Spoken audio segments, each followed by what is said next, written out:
Hi, my name is Mark Budlong. I'm from Scotia, New York, which is a town about 15 miles north of Albany, the capital, and a little suburb of Schenectady. I was born and raised here. I spent most of my life here. Went in and out of the service and back here, and just part of the community now. And it was just a matter of time where I got tired of picking the balls up, going and getting them, picking them up, putting them on the tee, finding the tee, because a lot of times I'd hit it, and the tee would go flying, and I'd be searching for the tee all the time, or the balls, and I'm picking up the balls. So I just thought to myself, well, there's got to be a better way. Me being consistently inconsistent with my golf game made me want to practice, made me want to swing, hit more, get more comfortable, get more time, get my timing down better. So I would be out hitting balls against the garage. I set up a blanket that I would hit the balls into. The arm is on a spring that applies the ball to the tee. So you bring that down, and when you release that, it comes up and plunges the ball through the back of the project and down onto the beginning of the ramp. So the ball automatically comes down onto the ramp, and then when you're ready for your next shot, you just bring that arm down, release it, and it applies the next one.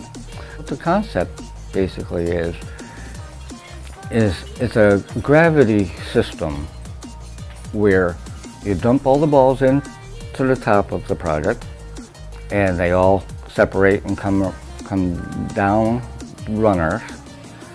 At this point, I've completed 4 machines,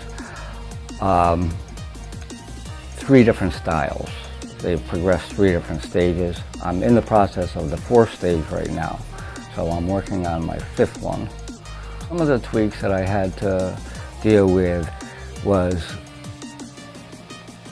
the machine itself would rock. When the mechanism kicked in, it would rock the machine and would start crawling. It would start running, walking away from the tee. So over a period of time, it would walk away from the tee. So that was a real challenge to get it to be hitting hard enough, but not so hard that it walks. No, I don't use memory. I actually have my latest version sitting next to me, and I measure it. And then I transfer those measurements onto the wood. I had absolutely no carpentry experience or woodworking experience, but no carpentry skills, no drilling, no sanding and filing and all that stuff, no. I think I was down at making adjustments more than I was actually hitting the ball. I was spending almost the whole first session with it, was on my hands and knees. Not actually swinging a golf club. I didn't get to swing the golf club very much. I was constantly tweaking.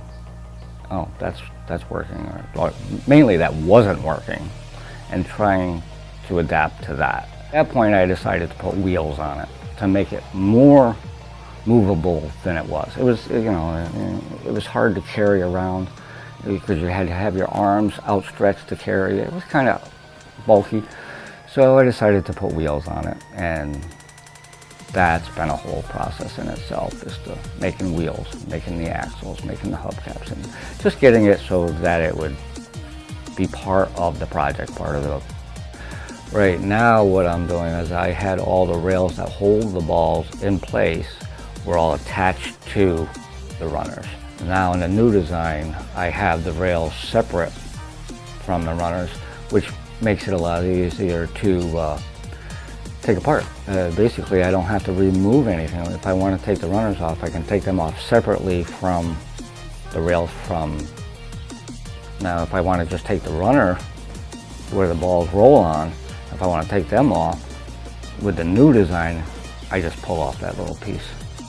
Just so the first one, the spring was so strong that it was slamming the plunger against the runner. And over time, which I didn't even realize at first, but over time, I noticed a crack in the wood of the plunger. It was cracking. And plus it was pretty violent. It wasn't violent, but it was a nice hard whack, but it was damaging the plunger. So what I did was I put counterweights on the runner that applies the ball to the tee. I put counterweights on that to slow the whole process down. So it comes up and it still bumps it. It's designed to bump it and jiggle the balls. That helps them come around down the track. To reduce the shock value, I took the abrasive part of a sponge and cut little pieces, applied one to the plunger and one to the runner, and that worked really well. It was great. Well, the first one, I had the plunger idea, and that was working really well.